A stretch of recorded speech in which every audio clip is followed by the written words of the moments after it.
Sup everyone, I'm Paul Clark, and we are zip lining underneath the Kokanee. So, not paddleboarding, but it is still an adventure. Woo!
We're paddling on the last free-flowing section of the Columbia River from Janelle.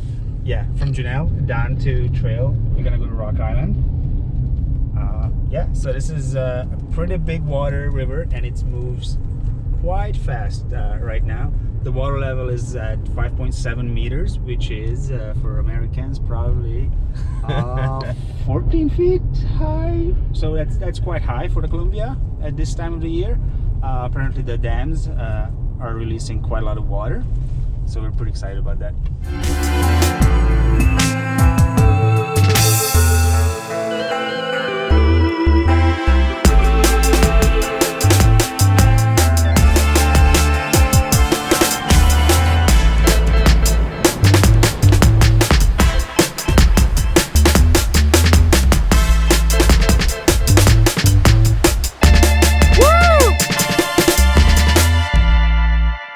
We're in Nelson, British Columbia, at a skate park. What do you guys like about skate parks? It's just so cool when you just get on the skateboard. And it's kind of fun when you go down the big hill. Is it scary? No, not that really. What happens when you crash? Well, it's not the last time you're gonna crash, but you're gonna get better at it. So it's yeah.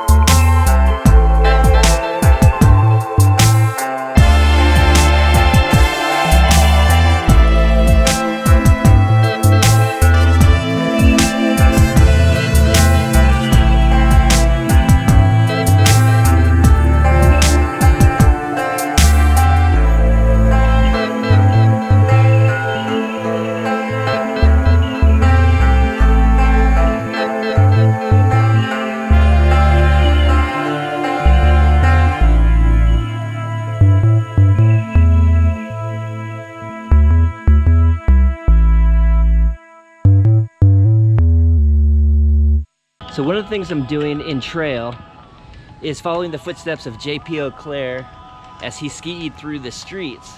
And I found one of the locations.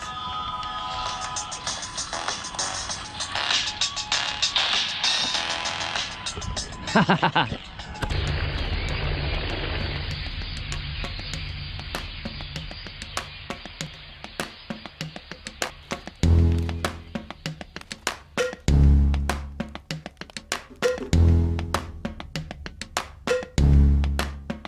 you want to know about a community, interview the artists, including photographers. Like, introduce yourself. Eric Gonzalez, videographer here based out of Trail, British Columbia. We are going to go hike and do some droning, legal droning in Canada.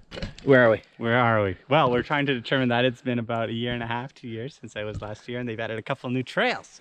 So everything is saying to me that we have to go up. All right. We're going up. Yeah, to where we were before. Do you want to throw a loonie in the air to decide? Like the gambling way, where I'm more used to? Loonies and toonies. No, We're going for a sunset over trail, so. and we're gonna get a sunset. There's no way we're not. That's optimism. Ravens Rock. Woo! Yeah, we made it. I don't know the exact elevation that we're at, but after, you know, what would you say, 20 minute walk? That was a 2 hour and 40 minute hike. I timed it. 40. Canadian laws for drone flying are a little different than the US. For one, you need a license, a pilot's license from Transport Canada. And so just to fly a drone, you need a license. Just to fly it. And so this is what the license kind of looks like. It's in French, of course, as it is in English, but pilot certificate, and you can fly in basic and advanced operations. And all I need to do, I had some prior coordination, just there's a helipad right underneath here at the hospital. Yeah. And so I have here, it's a list of all the airports, and so I just printed out the ones closest to us.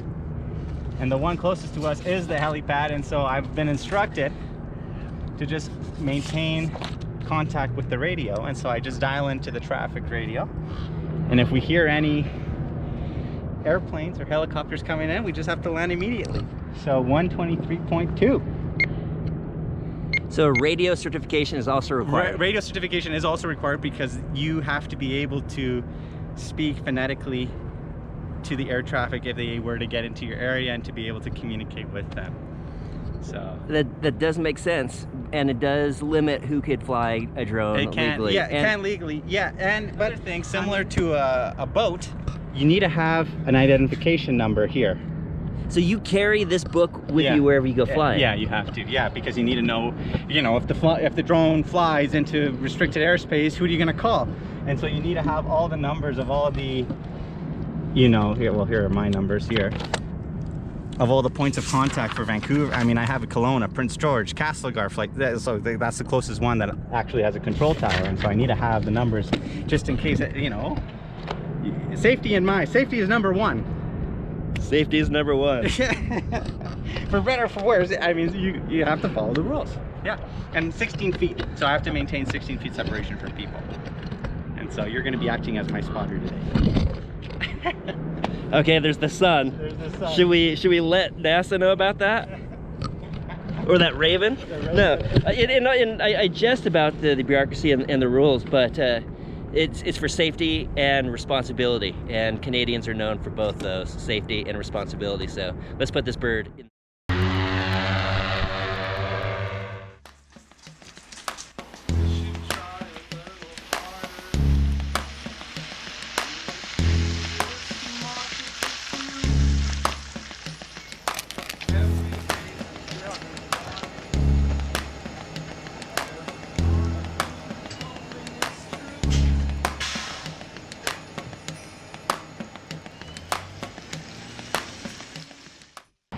I figure if you're going to know anything about a town, you should ask the athletes and the artists. In Rossland, that's going to be Stephanie Gauvin.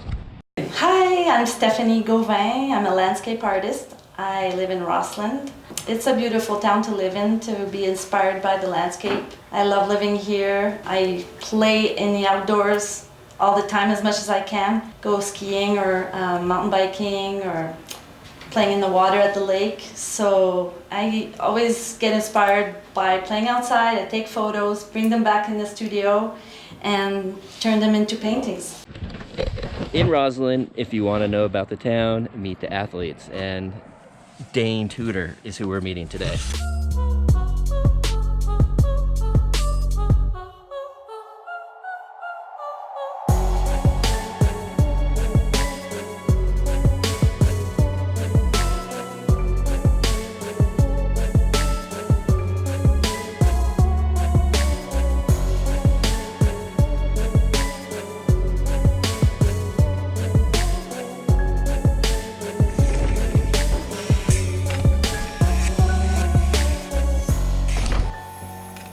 go, go, go, now, go!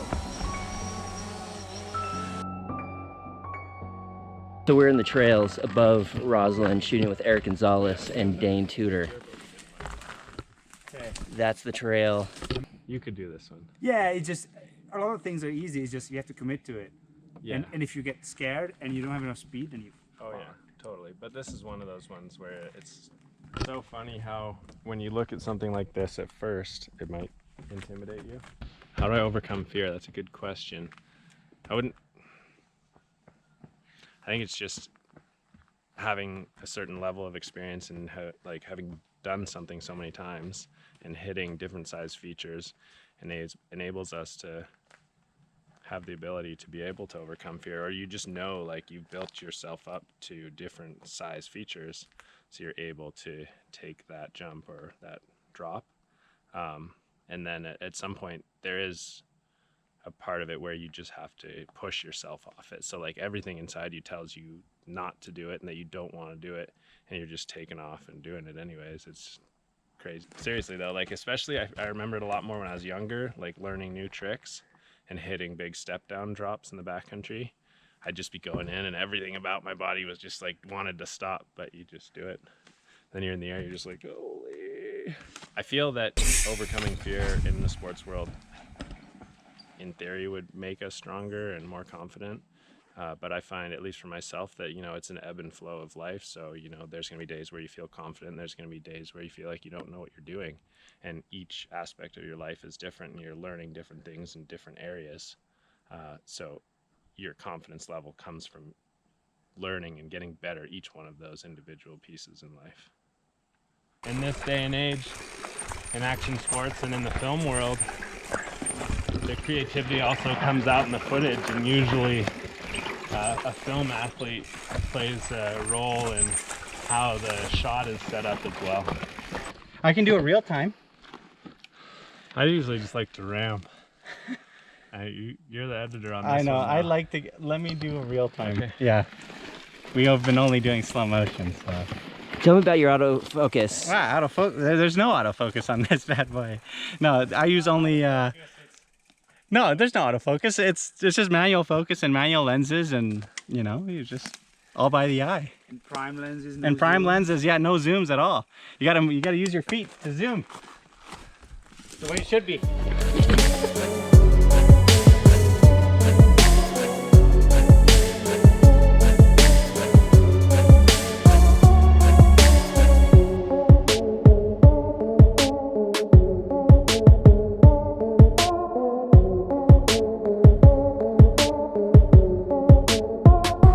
Dane Tudor, adventure sport athlete par excellence and creator. Hi, could I have a large mocha, please?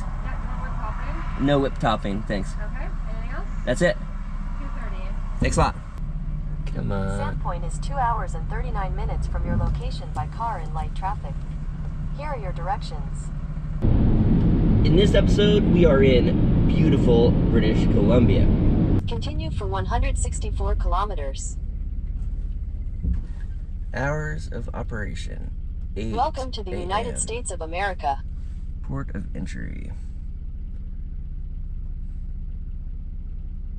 Well, damn it. It's not 8 a.m. yet.